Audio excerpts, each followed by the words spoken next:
But my faith, going to church, studying the word, doing Bible studies, that all kept me leveled. It kept me Mm, balanced. mm, It balanced out everything that the world could give me through rugby league. It wasn't just, oh, I'm happy doing rugby league. I don't really care about God that much. I cared more about what I was learning when I went to church, when I went to Bible studies, when I had home group, when I had youth, when I had all these things going on. I cared more about that because I understood that this is what's keeping me right. on the straight and narrow. This is what's keeping me humbled. This is what's keeping me on the straight path, Mm. thinking clearly. This is what's giving me peace. Welcome to the Hacka Podcast. My name is Greg Hackathorn. I hope you all are doing well.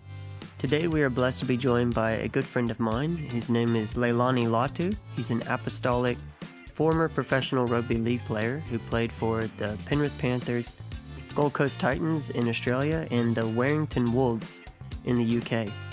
He has an amazing testimony, and it has been beautiful to see how God has used him and his family no matter where they find themselves. Because of major time difference issues between the UK and Australia, Lonnie was gracious enough to get up at 4 a.m. to join us on the podcast, and we thank him for that. Before we get to the conversation, I want to encourage you to share this with a friend if you get something out of it, and allow it to bless them too. Also, if you have time to rate and review the show, hopefully we've earned a 5-star rating, but if you could rate and review the show where you listen to it, I would greatly appreciate that. It provides us feedback and it makes it easier for new listeners to discover the podcast. In fact, I want to share with you a review that we received recently out of Australia. It was a 5-star review. They said, "The show is well presented and a great listen. If you want to hear about the lives of inspirational Pentecostal Christians and be blessed by what they have to say, put it on while you cook, clean, drive, or go for a walk. You will not be disappointed." Thank you to Glee Breads for leaving that review, and we look forward to reading more in the future. We won't be reading any of the bad ones, so if you leave us a 5-star review, we may read it out here on the podcast. Now that all of that has been taken care of, let's get to my conversation with Leilani Latu. Welcome to the podcast. Thank you for joining me today. Thanks, mate. Thanks, mate. Really excited. Yeah, I'm just excited to connect with with Pentecostals of Sydney again, with my great mate. It's good to see you again, Greg. We've been trying to line this up for a couple weeks, but the time difference between you over there in the UK and us over here on the other side of the world, it makes it a bit difficult. Yeah, by the time the middle of the day comes over here in England, you're going to sleep, and by the time I'm going to sleep, you guys are just waking up. So it's a bit of a battle, but we got here in the end. Well, Praise God. I was remembering when I was right into golf, I was watching all the golf majors. The hardest one to watch was the Open Championship, so the British Open, because it's like they start coverage at midnight, and it's like, well, I'm not I staying know. up all night to watch this, but Yeah, it's mate. The only thing that I miss back home is obviously my family, the church, both in Sydney and the Gold Coast, and the sun and the beach. yeah, I could imagine. All Well, in all, though, it's been a crazy journey, but yeah, I'm looking forward to digging into some of that today, just having a bit of a chat with you. But with these conversations, I like to start out by giving the guests the opportunity to share a bit about their background, sort of like where they're coming from, that sort of thing, just to give us a bit of idea, who you are and what you're like. So if you wouldn't yeah. mind sharing a bit about your background. So my name is Leilani Latu. Half, I am half Tongan, half Italian, and I have just a touch of Torres Strait Islander in me. I have three older siblings. I'm the youngest of four children.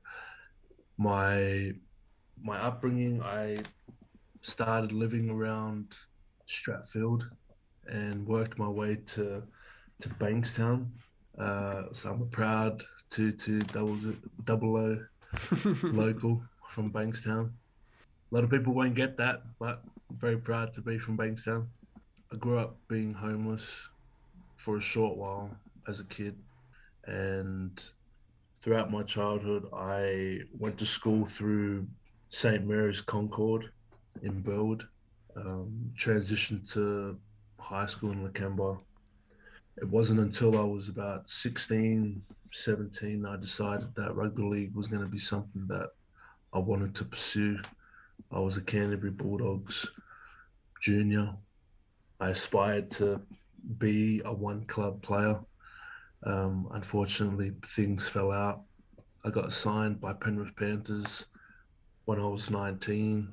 Played for that club for 4 years. Debuted when I was 20, 22, 23. And then I got signed by the Gold Coast Titans. Was fortunate enough to play one game for Tonga. And amidst all that, I'm married now. Next year will be 10 years, and we have two beautiful children. 10 years. I can't believe it. It's gonna No, be 10 well, years, but it makes sense. together, Yeah. yeah. We'll be together for 10 years, Okay. and then it'll be 6 years married. Yeah, you better get that Wow. right if she's listening. You better make sure you get that right. 6 years. Yeah. Wow. Time flies. Yeah. So for those who may not know what rugby league is, what's rugby league? It's offshoot of what people would know. Like if you're in the U.S., you're outside of Australia or the U.K.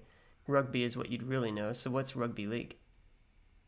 So rugby league is a 13-man game.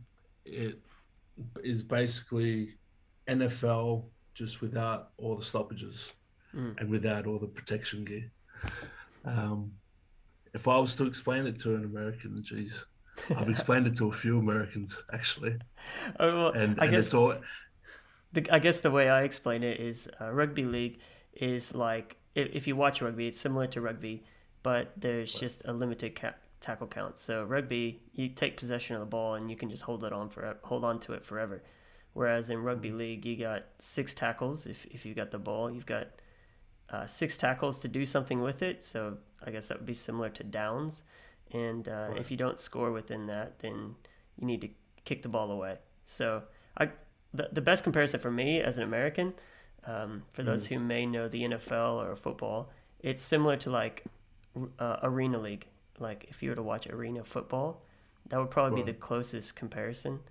But rugby league is way bigger than arena football in Australia, in the UK, in New Zealand. So yeah, but so you played that professionally. Now I want to get into that, but before we get into that, because I know that's a huge part of your life, I also want to talk about how you found your way to the Pentecostals of Sydney. So you talked about how you grew up, you were Yep. homeless there for a little bit, grew up Mm. in a tough circumstance, and then you got into rugby league. You sort of found your calling, your gifting, as far as like the world would say, Yep. in that field when you were a teenager, and then in your early 20s, you found your way to the Pentecostal Sydney. How did that happen? Yeah. So apart from being homeless, obviously my childhood wasn't the best, but I still had my mum and dad there. So apart from being homeless, my family got moved into my grandmother's house, and my grandfather at the time had passed away. My grandmother had remarried. I still classed him as my grandfather.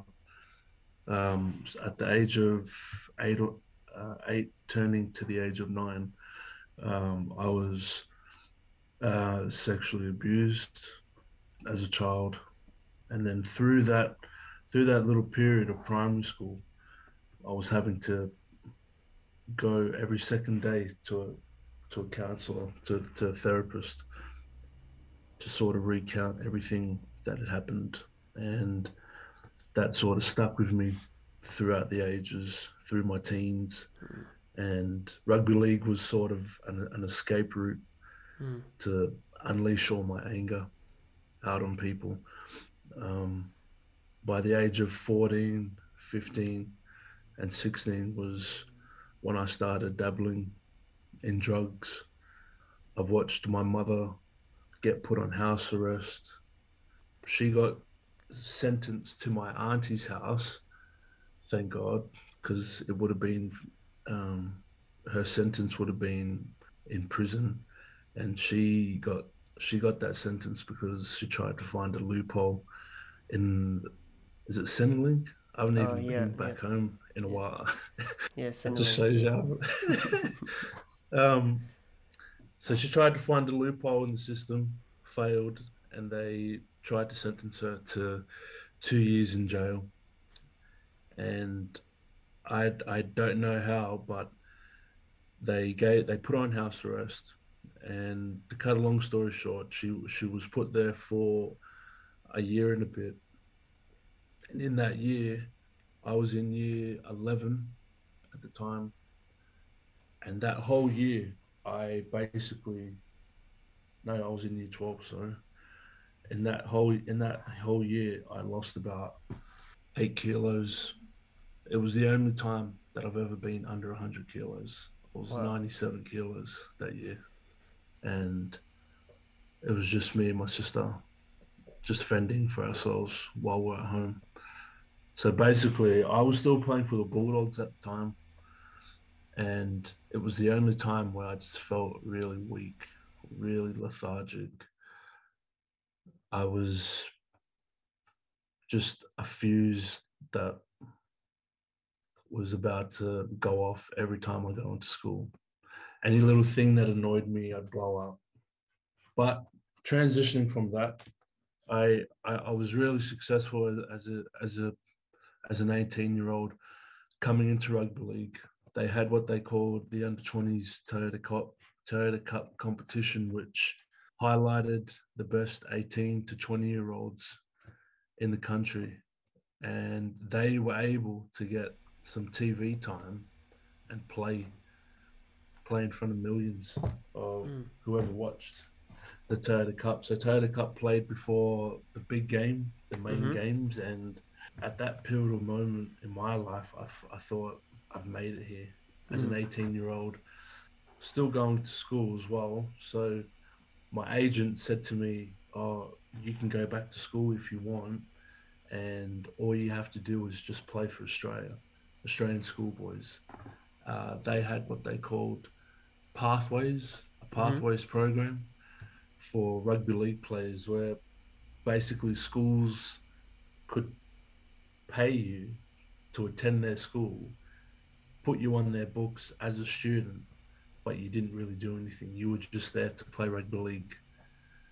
Right. So They do similar things that's in the U.S. with football, especially in yeah. So college. Yeah.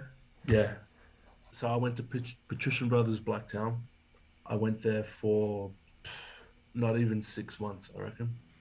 And the subjects they gave me was gym, sports coaching, and and just to go to the library Oh and do my something goodness. for 50 minutes. Oh man. So I was sleeping for majority of the day, and then I'd do gym for one subject, and then by lunchtime I was leaving to go from Blacktown to Sydney Olympic Park to Homebush every day for training, and then I'd get home at like 8 p.m. Mm. So my whole day would be wake up at 5, get to the train station at 6, get to Blacktown, get to my school at 7:30, do gym for half an hour, then do training with the school team at 8 a.m. for an hour, and then do school for 2 3 hours, and then leave to then go train for the Bulldogs. Wow. And so at the end of that year, that was the that was when I did my So how old first were major you? injury. How old were you at that I time? was I was 18. Yes, your whole life was basically football. That was it. That was it. Rugby league became my main goal. Hmm. You're saying you had your first injury at the end of that year?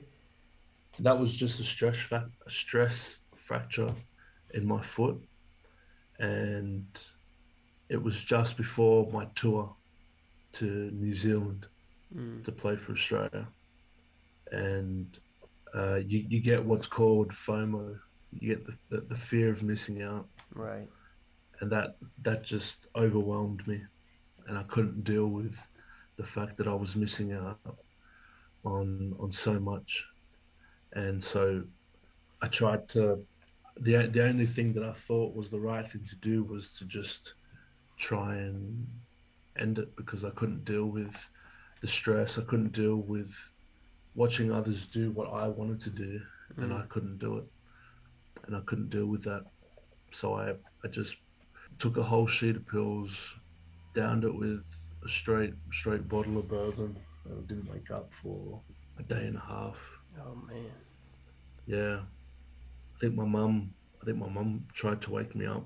Yeah, my mum was the one that woke me up, and yeah, I remember her face, and she was scared, crying, saying, what did you do? And I couldn't even give her an answer, because I was just completely out of it. You didn't even go to Uh, hospital? That was all at home. Oh my goodness. no, it was just all at home. Yeah, just wake up in my bed, Wow. and then just went on with my day. So I met my wife when we were 19. She'd come from a background of going to church with her family. I'd grown up with my family not going to church. Everyone except my dad. My dad was a Catholic. My mum was a Catholic as well. So I didn't really practice the whole Catholicism thing. I Hmm. I was just my whole belief was I believe in God, and if I got questioned on it, I would happily say, yeah, I believe in God, and that's it. Right. So me and my wife's beliefs, our morals, how we think kept clashing, because one upbringing was different from the other. We were coming from two different worlds every single time. And ultimately, it just come down to one night where she said, we just need God in our lives. Hmm. And I said, well, why do we need God? Why should we ask God for anything? Like, it doesn't matter what we do, there's always a consequence at the end of it. And she said, no, we need God. And if you don't want that, then we can end it right now. And Hmm. I said, okay.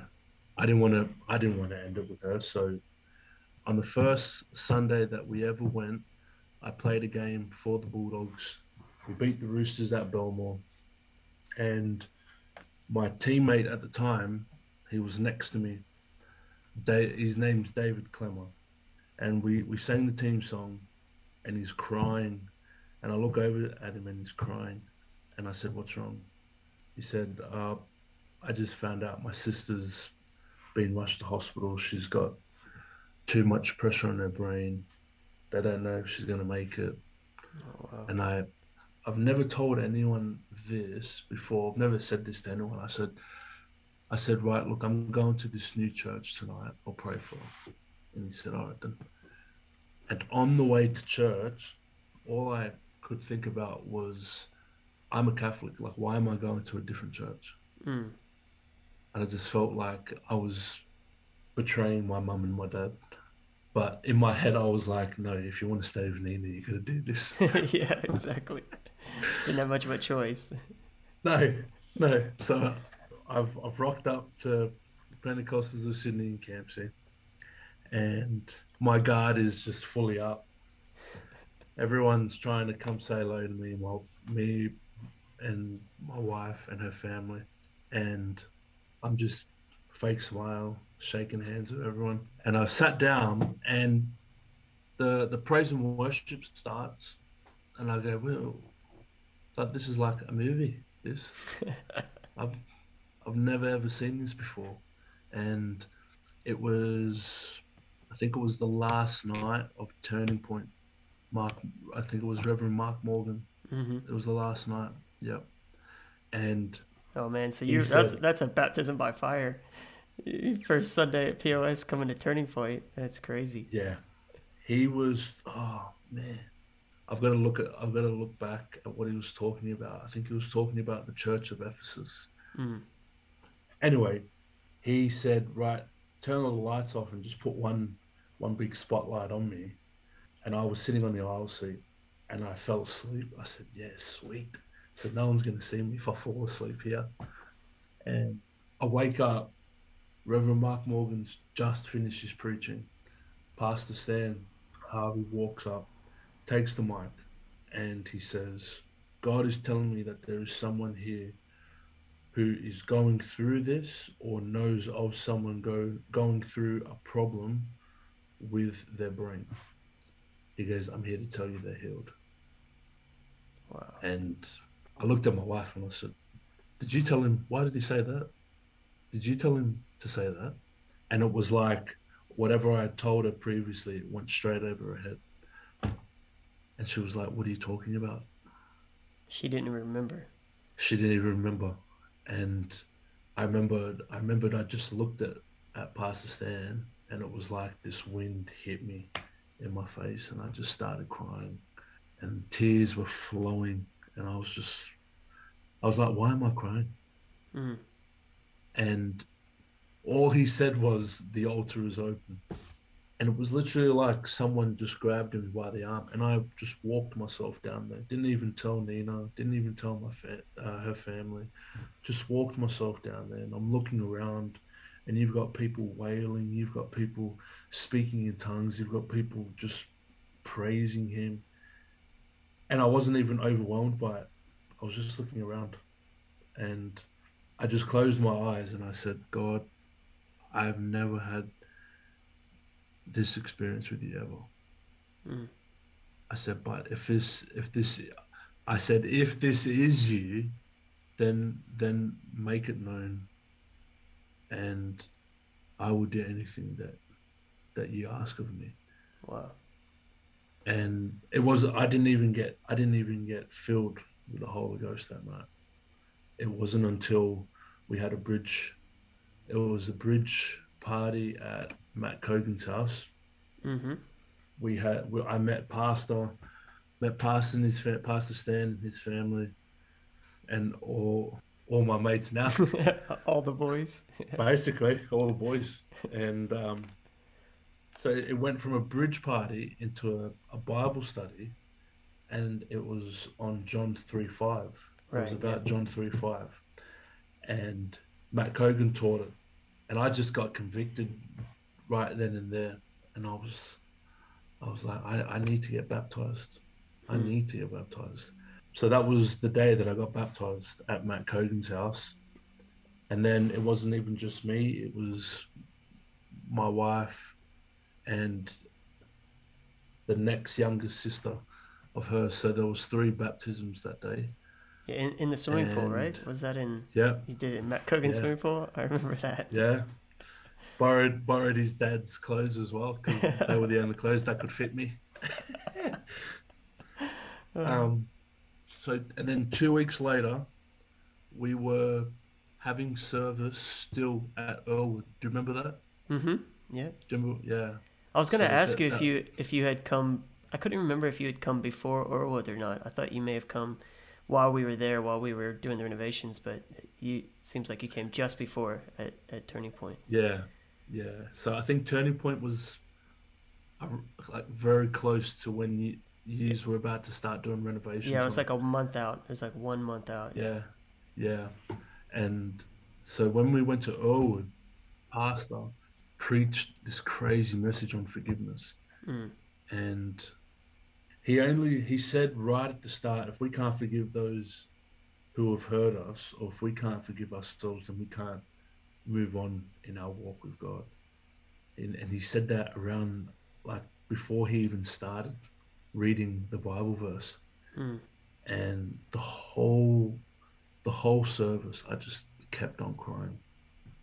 because the only thing that kept coming up in my mind was my grandfather Mm. and how he had abused me, and how all the anger, all the rage, all the this time of not trusting people, putting on a mask, not showing my true emotions, it just all stemmed from that. Mm. So I was just crying nonstop, and it was like, just hurry up and finish the word so I can come down to the altar. I was just like, just come on, hurry up. And when I went down on all fours, and it was just a puddle around me, and all I could say to God was, "This hurts. This hurts so much. This pain that is there in my heart. It's so hard to let go of, but I know that I need to give you this, otherwise I can't move on." I was like, I forgive him, God, but please take this from me. And literally, when I said that, I had Brother Sami and a few other Fijians pick me up, and they were just praying with me. And it was like, for a brief couple of seconds, everything just went quiet. And I couldn't hear them, couldn't hear the music, couldn't hear the people around me. And then it was like this. Wow. And I come back to the present moment, and I was just speaking in tongues Wow, that's straight away. incredible. Yeah. And it was just one of those moments where I just thought, wow, like I've never ever I've never felt like this before. And even after it, I felt this peace over me, that it was like that that little person isn't there anymore. Mm. That little voice isn't Yeah, there anymore. powerful. I was just gonna Mm. say, and you were talking about how that event that took place with your grandfather had fueled this anger, this animosity that you had, and kind of fueled your football a bit. Mm. And I was just thinking, like, that doesn't match at all with the Lonnie that I know. You know, this we would kind of call you like the gentle giant, this really nice guy, laid back, um, and I guess that just goes to show the transformation that took place in your life when you came to God, when you turned your life over to Him and released that stuff. That God really did change you from the inside out. Yeah, he really did. It was just, I just knew how to wear a mask, to put a mask on in front of people. I knew how to hide my true emotions, hide my feelings. And that day, God dealt with me. Yeah, what a powerful testimony. I love your testimony, and that was one of the reasons why I wanted to get you on the podcast, because it's just so beautiful, you know, what God has done in your life. And you were talking about how during that time, you know, you were playing for the Bulldogs, you ended up signing over with the Panthers. So you're trying to progress in your career. This was like sort of the beginning stages of your professional football career. You mentioned that you debuted for the Panthers. So when you were talking about the Bulldogs, that in your conversation with David Klimmer, what was the Mm. result of that? Was his Yeah. So the next day we went back to training. I asked him, I said, "How's his sister?" And he said, "Oh, yeah, she's sweet. She's at home now." oh wow. And I said, "Oh, so what happened?" And they said, "Well, my so his mum was in the back of the car, in the back of the ambulance with her, and the nurses are like, we got to get her on the operating table. We got to get her there quick." By the time it all had transpired, something didn't add up. By the time they transferred it to emergency, by the time they got it onto the table, and by the time they did a scan on her, it just went away. Wow. Yeah. Incredible. Right. So when Right. you were playing for the Bulldogs, that was like a lower grade. That wasn't the top grade. You're a professional Mm. throughout all this, but you're not in the actual top grade in the National Rugby League, the NRL. When did you debut for the Panthers in the NRL? So what others would call first grade. I debuted 2015. Mm. My first game was against the Rabbitohs at ANZ Stadium. They had just won the grand final the year before. They had these four Englishmen, all brothers, the Burgess brothers, and my coach at the time said to me, "Your mission is to smash all four of them." And I remember I just looked at him as if to say, "Yeah, right. Thanks, man. Like that's a doable thing. Thanks." They're all just 6'4", six Yeah, foot five beasts. Englishmen that are just muscle upon muscle upon muscle, and it was just something that as a kid I dreamed of doing. I dreamed to be a rugby league player. At the age of 15, 16, I questioned, did I want to do this? I was just one of those kids that was blessed with natural ability Mm. rather than having to put in the work to get better. And yeah, fast forward, and I've played close to 80 games. Yeah, I think it's about 75, 76 games I played First all grade. up. So yeah, What was the environment like playing for a professional team? Because, like, you're on TV, people know you, people are cheering for you, people are criticizing you. mm, You're hanging out with these other guys that may be household names.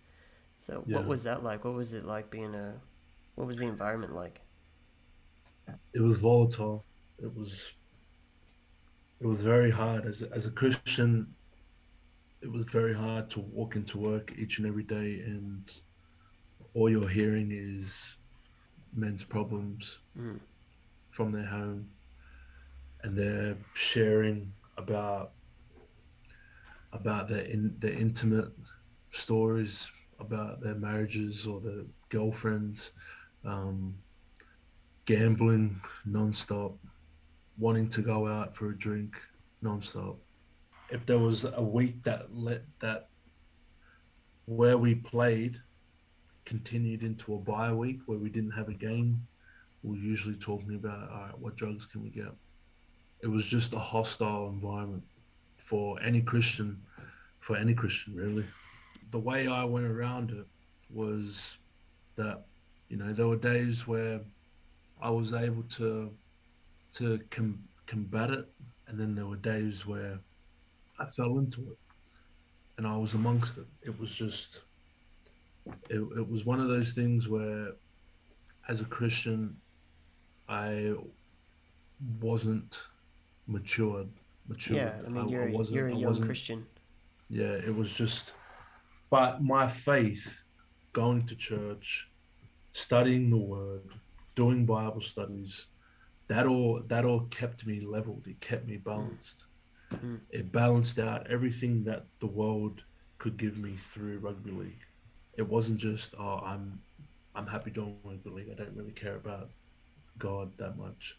I cared more about what I was learning when I went to church, when I went to Bible studies, when I had home group, when I had youth, when I had all these things going on. I cared more about that because I understood that this is what's keeping me Right. on the straight and narrow. This is what's keeping me humbled. This is what's keeping me on the straight path, Mm. thinking clearly. This is what's giving me peace. Right. Like you said before, rugby league it provided for me. Yes, it paid for a lot of things, but in the midst of that, yeah, you get criticized. Mm. A lot of people are rugby league analysts these days, Oh man. so it was just getting criticized left, right, and center. Um, Coming to say hello to you on your days off when you just wanted to, have a day off Mm. from no rugby league, but it is what it is. I'm very privileged that I could play rugby league. Well, I remember being friends with you just like really opened up my eyes to professional sports. What you guys have to deal with, the choices that are made. Like a brief example with your personal career is you signed that extension with the Penrith Panthers, so you're assuming that you're going to be with them for 4 years, and then Yeah, 1 year into it, or maybe it was 2 years into it, but they sign another forward, and they're looking at moving in another direction and they're trying to offload your contract, and it's like you committed to them for 4 years and they weren't interested in being committed to you for the entirety of that contract. And that sort of stuff happens all the time. And you, as a fan, you don't really see those sorts of things. As a person, you don't. And it really opened my eyes to, the teams that I cheer for. It's like, oh man, these are real people. They're dealing with real issues.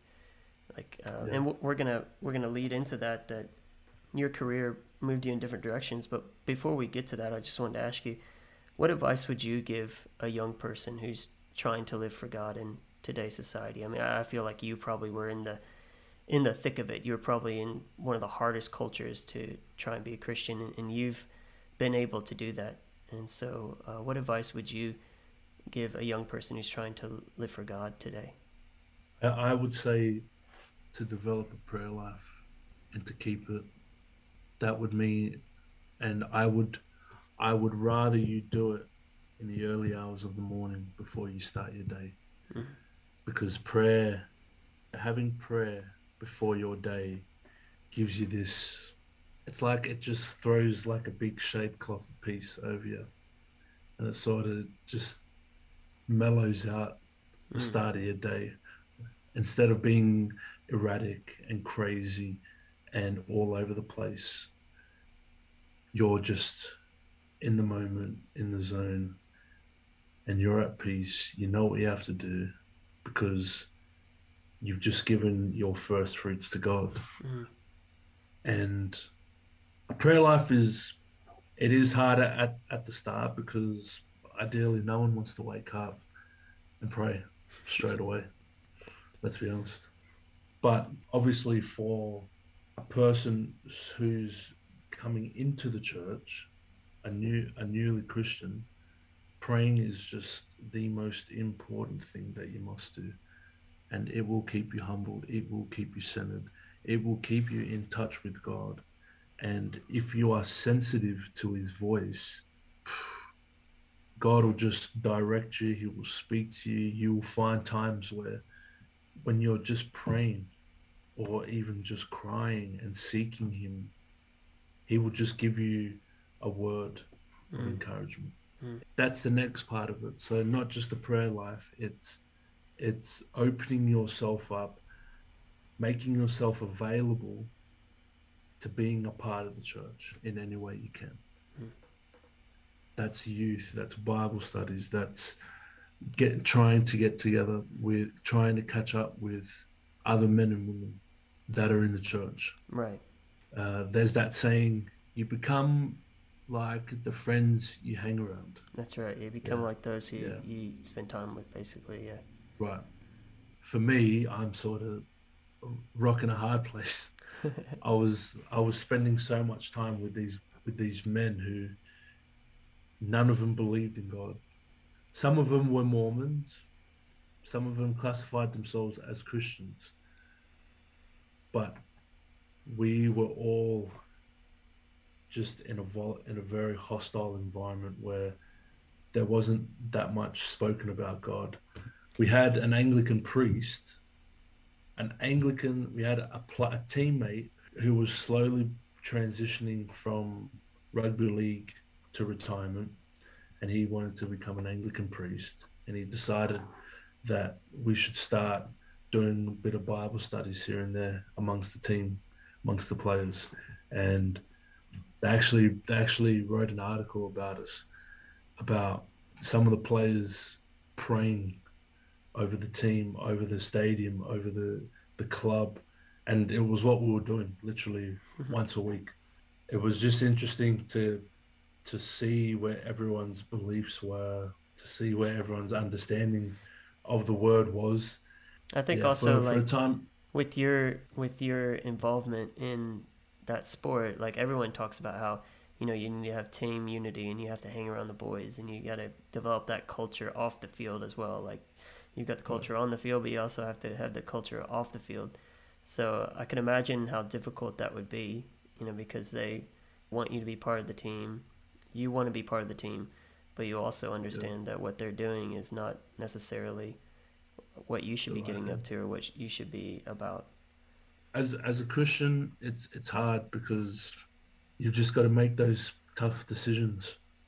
And literally that's what being Christian is going to do, is going to create. Sometimes it's going to make way for you to break friendships up, break relationships up. It's going to that's what God's going to do. God's just going to convict you in your heart, because he knows what is right, he knows what you should be doing, but it's just a case of whether or not you want to do it or not. Yeah. And Yeah. I agree. I mean, and I love those 2 points that you made, that if you're going to try and live for God in the society, the first thing you need to do is pray. And also that you Mm. highlighted first thing in the morning, because that you're presenting your day before God. You're allowing Right. God to, take control of what your day is going to be like, instead of trying to make your way through the day and then coming to him at the end of it. You're actually, Mm. bringing that before him, and then he can be the one that leads and guides your day. And then also Right. surrounding yourself with the type of people that Yeah. are going to help you to become a better Christian, help you to become more Yeah. like him. Amen. Well, so your career, we mentioned it a bit, that your career has led you to multiple locations around the world. You were at the Panthers at the start, and then you basically got pushed over to Gold Coast. They signed you, and you were there for a couple years at the Gold Coast Mm. Titans. And then ultimately you ended up playing in the Super League over in the UK. Was it the Warrington Wolves? Is that was the Yeah. Yeah. Yeah. So Yeah. Warrington Wolves. Yeah. they took on your contract, and you guys moved over there a couple years ago before the pandemic. And obviously these moves forced you to change churches, forced you to leave family behind. So how Mm. have you been able to stay strong in your walk with God as a family, even through all of these different seismic changes? We're not talking about small moves, we're talking about big moves Yeah. where you're basically leaving everyone behind. It questioned our faith at the start, because here we are living in Sydney. We've got friends, we've got family, we've got a church, we've got a house, we're married. Why do we need to leave? Mm. And it wasn't until I went to the Gold Coast where God did did a really, really big number on me. It was So I met Pastor Jacob Coltibiano, and he just outlined who he was, who he is, what the church is about. And I said to him, look, I trust you. I've already met you before. I know you're just like Pastor Stan. And whatever you need of me and my wife, like, we'll be there. And that was it, really. It was a case of literally presenting ourselves, being open, being available for our pastor, and for whatever he needed of us to be, or whoever he needed us to be at that church. We were there as support. We were there as a couple who could help other couples transition into church as well. And yeah, well, can't reminisce too much, Greg. Otherwise, I'm gonna start getting emotional here, mate. Yeah. It's just Gold Coast played a really big part, because it was the first time that me and my wife left our family. Even though it was Right. an hour's flight home, we felt our faith get really tested, because my wife was pregnant. We were about to have our first baby, and we couldn't really depend on anyone. It was like we just needed to depend on each other, lean on each other, and lean on God. Mm. I would say that my in my 3 years there, though it didn't go according to how I thought it would, I felt like me and my wife had grew a step closer with God. Mm. But in the midst of that, it was the first time where I actually watched someone who was a volunteer worker at the Titans. He kept coming in and out. He was a fanatic fan, and I watched him keep coming down to our training sessions every morning, and he'd just sit there and watch. Even if it was hot, even if it was bucket down raining, even if it was hailstones coming down, he would just sit there and watch us train. Mm. And the players used to say, like, does he not have a job? does he like not have a life? Come to find out that this guy, he had gotten into an accident at work, hurt his lower back. They deemed him disabled because he couldn't lift anything heavy over his top half of his body. So he ended up suing his work, got compensated for it, bought a house, everything, and he was sitting at home, and he told his wife, he said, "I'm depressed. Like I've got no meaning in life. I've got no purpose. What do I do? I can't help you." And his wife said, well, "Why don't you go down and watch the rugby? That's something you love doing." So he'd been coming down to rugby, watching us nonstop. Finally, I said hello to him. His name was Adam. And from that, he got up and he would slowly transition, like come onto the field, help all these players out. He's like, "Do you want me to collect the balls for you when you do goal kicking or when you just do kicking in general? I can just collect the balls for you."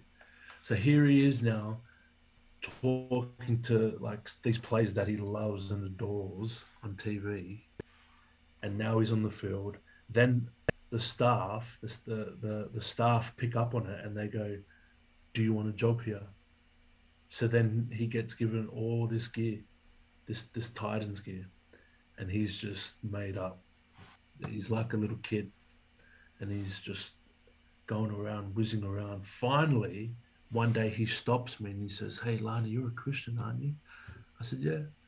He said, "Do you have a church that me and my wife could go to? Because my wife's been looking for a church all up and down the Gold Coast and she can't find one where she feels like she belongs."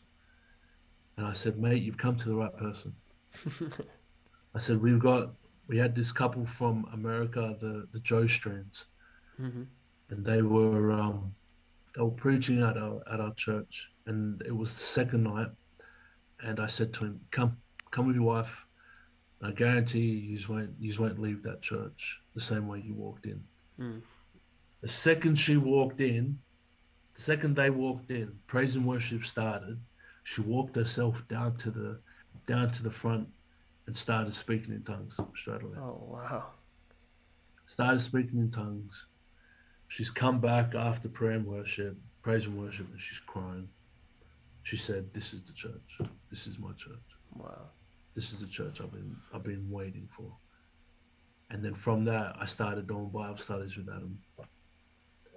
And you just wish that there's a camera like Big Brother, a camera, that you watch the transition of a man who gave me every excuse. I'm 40 plus years old. I'm too old to know the Bible. I'm too old to know the things of the Bible. I should know this, I should know that. And you just wish a camera could watch the transition of what that man used to be to literally when he gets the revelation in his heart about who God actually is. Mm. And he got filled, started speaking in tongues first, and then he rang me while I was in Sydney playing, and he said, "I just got filled with the Holy Ghost. Now I want to get baptized, but I'm waiting for you to come back so I can get baptized." I said, "No, get baptized now." I said, "Get baptized now so that you don't doubt yourself." Yeah, that's And he awesome. said, "No." He said, "No, I'm going to get baptized when you come back." So I watched him get baptized, and he's still in the church now. This is we're going on 3 years now. Still in the church now. Pastor Jacob is using him to bridge connections with new couples, with new men who are transitioning into church, because he's just a social butterfly. Hmm. You put him in any environment and he'll be able to strike up a conversation with 3 or 4 people Yeah. very easily. He said that he just renovated his whole house, and now pastors wants to use his house for a home group. Wow, And that's I awesome. just thought, yeah. And I remember the last thing when I did my Bible study, the last thing that I said to him was, I said, if if I could put it down to anything in my 3 years that I've been here in the Gold Coast, I said on the rugby pitch, it hasn't been that great. I haven't seen that much game time, haven't done that much. I said, but the one thing that I got to watch God change you. Mm, I said, if that's the only thing out of this, then I'm happy. that's awesome. That's what it's Yeah. all about, is like seeing lives change. And that's what I've noticed with you two, with your wife Nina and yourself, is that when you guys do make these moves, the first thing you do is make yourselves available. Like, you're not a fly-by-nighter. I'm just gonna Yeah. come here every once in a while when I'm in town. I'm gonna be playing there and here and there, and yeah, I'll just come and be a part of the church from the outside. No, you guys want to get your hands dirty, want to get involved, want to make sure that you're doing all that you can for the kingdom of God. Yeah. And from the outside looking Um, in, I mean, I feel like that's something that's really kept you guys, that you weren't satisfied with just going to church, but you wanted to be involved in church. You wanted to yeah. be part of what God is doing on the Gold Coast, and now what he's doing in the UK. Man, over here is just it's another podcast. When I come over here, and so, all right, the craziest thing was that England was not something that I always thought about. It kept knocking on my door every single time. Wigan Warriors wanted me for 6 months straight, and I said no, no, I'm not going to England. I told my agent, I said, get someone else. I don't care who it is. I don't care for how much. Just get someone else from over in Australia. And he said, there's no one. England's the only one calling. So I had an option to go to Wigan. I had an option to go to Wakefield. I had an option to go to Leeds. And I told Pastor Jacob, and he didn't want to say, I don't want you to go, but he was like, if it's if it's what has to happen, then so be it. Mm. And one of the last few days where I spent on the Gold Coast, my agent rang me and he said, Warrington wants you. Told my pastor, and on that Sunday we had Pastor Timothy Lee come from Singapore, and Pastor Jacob made me sit down with him and share to him what's happening. And so Timothy Lee says, okay, if you were to pick a club from these four, I would strongly recommend you pick Warrington, because it is close to a pastor that I know well, and it is the only church that I would recommend for you to go to. And it was Pastor John Hemus's church that I'm going to now in Liverpool. So Warrington to Liverpool is 20-minute drive. The first time that I went down to my pastor's church here, it was like, you're still a baby. In the Christian sense, you're just still a baby. You're still immature. And it really tested my faith when COVID hit. Just had my baby girl a week before the first lockdown hit. And during that lockdown, it was just pandemonium. It just felt like a prison sentence. Rugby League got put on hold. Everyone got put, it was this massive standstill, and we were just doing church from our laptops. And it wasn't the same. And this really tested us, because we weren't just an hour's flight from our family anymore. Right. We were on the other side of the world. All we could do was just talk. We couldn't actually physically go up and hug our family or give our kids to our family when we were sick. It was just, this is us. It's just us. And during the lockdown, so our church is a missionary church of Bishop Chester Wright's Antioch Church. Okay. So during that lockdown, we did what Chester Wright's church called Call to War. It was a week long's worth of just prayer, constant prayer, for about 5, 6, 7 hours, just nonstop praying in tongues. And by day 3, day 4, it just felt like what felt like an hour we had been going for nonstop during the whole night. Even when we put our kids to bed, me and my wife were just praying, weeping, rebuking, prophesying. It was just, and that was the shift in our spiritual walk, where it was like there's a reason why we had to be here Mm. in at this time, in this moment. COVID's hit. We're doing this. We're by ourselves over here. We don't know anyone over here. And it tested our faith, but amongst all that, it gave us that driven hunger to say, like, it doesn't matter if we've come from Australia to England. Mm. We're still here. We've Right. got there's a purpose as to why we're here in England. And when that happened, out of it, my wife was speaking to two other wives who their husbands I used to play with back in Sydney and against. Oh, wow. And they're doing Bible studies. So she's doing Bible studies with them, but she's not the one teaching. And it was one of the partners, it was one of the wives who was teaching it. She didn't understand the full extent of what she was teaching to her audience. Right. So in the middle of it, she says, "Yeah, you know what? I actually don't really understand what it is that I'm trying to teach you."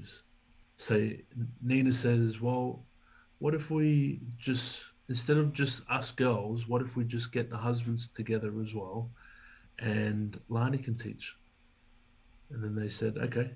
So here I am now, teaching guys who I used to hang out with back home, Yeah. in a, but now in a different country, In the UK. in Wow. Warrington, in the UK. And I just sort of stepped back and I thought, wow, like God, I was just lost for words. Mm. And out of it, I did Bible studies with a few of my rugby mates and a couple. His name is Robert Louis. Oh, yeah. So he played countless amount of games for the Tigers, played countless amount of games for Cowboys, come over here, it was a household name over here, Mm-hmm. playing for multiple clubs and was successful winning grand finals. And I watched him and his wife, the exact same as my mate Adam from the Gold Coast. Just watched them change each time they kept coming back for Bible studies. Each time they kept coming back for church. I just watched God just like strip a layer, strip a layer, strip a layer. And then there was one night, the night before them coming over for Bible study, my wife Nina just said, "Right, that's it. We're not going to pray this. We're doing it." I said, What are we doing?" She said, "Let's clean the bathtub tonight, put towels there and everything, and tomorrow when you teach them, they're getting baptized after." I taught them on the tabernacle. Nothing in regards to baptism. In did I ever say anything about baptism in that whole thing? And it literally brought them to tears. And then I said, "Do you want to get baptized?" They said, "Yep." I said, "All right then." So I've gotten up, I've rang my pastor. I said, "Pastor, they want to get baptized today. Can I baptize them in the bathtub?" He said, "Yes." I said, and then when I went up there, I doubted myself and I go, "Oh, I don't even know if this bathtub's even big enough for the husband." I said, it might work for the wife, but it's not big enough for the husband. And he said, "Okay, don't worry about it. Just come on Sunday. Come on Sunday, and we'll do it then." Sunday rolls around, and my mate and his wife, they have an autistic 9-year-old boy and a young 3-year-old boy. But the oldest one, he decided to take it upon himself to take his mum and dad's credit card, open the door, and go walk himself down to the local grocery store to get himself some food. Oh, my goodness. So the husband, Rob, the wife rings us in a state of panic because she's like, Matthias is gone. We don't know where he is. I was like getting dressed. So I could hear her, and I told Nina, I said, right, I'm getting in the car now. I've got to drive to Leeds. So Leeds from Warrington is about an hour and a half's journey. So I said, oh, I'll get in the car now and I'll come and help you. She just said, no, no, it's fine. Like we got the police working on it, but we just need prayer. Like just please pray for us. So I've literally, Nina's called the whole church, told them, right, pray, like stop what you're doing, pray now. 5 minutes later, after we finished praying, the wife goes, we found him. There was a homeless man on the other side of the road minding his business. He just saw Matthias walking in his slippers and he walked up to him. He gathered the fact that, okay, this kid's not fully there. And he stayed with him, got the police's attention, like got someone's attention to ring the police. So he stayed with Matthias the whole way. Wow. Yeah. And I remember when they come to church, it was like this relief, and ahhing, because then they were like, oh, we weren't sure if we wanted to get baptized or not. And I said, well, you're here now. And both of them the wife went first, started speaking in tongues as soon as she come out of the water. And then Rob went in, come up, was speaking in tongues, and he was just crying nonstop. And it was just like it just proved that it doesn't matter where I went, where I go, like God is still the same. Praise and God. you hear that. It's like a broken record. God Yeah. is saying. And it's just I was just blown away. I said, God, this is your handiwork, this. Yeah. What an amazing testimony. But it just it just goes to the fact that you guys remained open to, what God wanted to do in you, in your life, and through your family. And God continues to do a work. Well, we've been going for quite a while, so I think we need to wrap it up. And I like to, at the end of these conversations, to give my guests the opportunity just to share a word with the listeners, something that God has laid on your heart for the podcast. So, Lonnie, thank you for your time today. Thank you for sharing your story. I've really been blessed by it. And you're a friend of mine, and I've also learned a few things today. And the story about the UK, that was really amazing. And thank you for sharing that. But thanks for your time today. If you wouldn't mind sharing a word with the listeners. Yeah. Okay. I chose a little portion of scripture from Lamentations chapter 3, and basically, to give you a brief overview, it's Jeremiah's mourning for the loss of Jerusalem. And amongst where I was reading, he turns tragedy into triumph very quickly.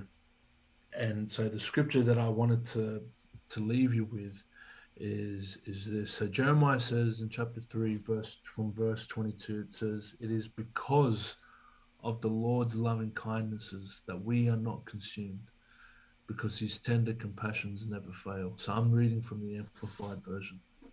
The next verse, they are new every morning. Great and beyond measure is your faithfulness. The Lord is my portion and my inheritance, says my soul. Therefore I have hope in him and wait expectantly for him.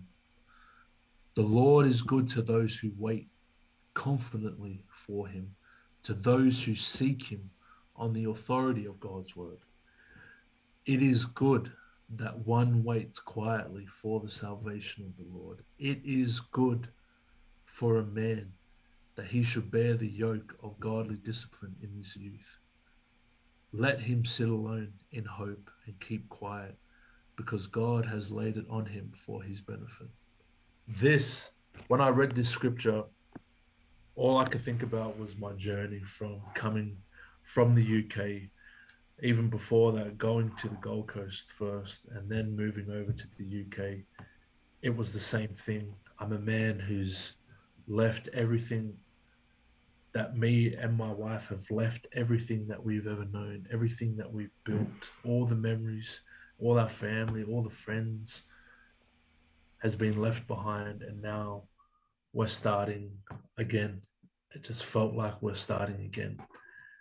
And what turned out to be upsetting, what turned out to be a downfall at the start, has turned into a victory in my walk with God, because without the experiences that I've had both in the Gold Coast and over here in the UK, without certain things coming to pass both in the Gold Coast and over here with COVID, without all these tragedies happening, I would not be able to sit here in front of you and speak about the victories that I've had in the midst of those tragedies, to speak to you about how great God actually is in the midst of valley moments. And my message to you, whoever is listening, is to patiently wait on the Lord in your troubled hour. And it is so cliche for pastors to talk about that. It is like a broken record sometimes, because you hear it nonstop, and it sounds so cheesy about waiting on the Lord in your desperate hour. But the next time you do hear it, think about all the prophets. Think about the faith chapter, Hebrews 11. Every verse is by faith. By faith, a prophet or a prophetess did this. By faith, they waited on the Lord. How much faith, or how much discipline, or how much in depth was their connection with God, that they could clearly hear his voice, that they could clearly speak on his behalf, that they could be used in a mighty way to lead nations, or to deliver nations, or to speak into someone's life. In essence, that's us today, except we have distractions around us constantly. You've got television, you've got media, you've got division between vaccinated and unvaccinated. Do I wear a mask? Don't I wear a mask? Do I agree to these rules? Don't I agree to these rules? It's just a constant distraction everywhere. I picked this scripture because this was literally me each and every day when I left Australia to come over to the UK. I thought there was no way that I could possibly endure my time here in the UK and find some enjoyment out of it.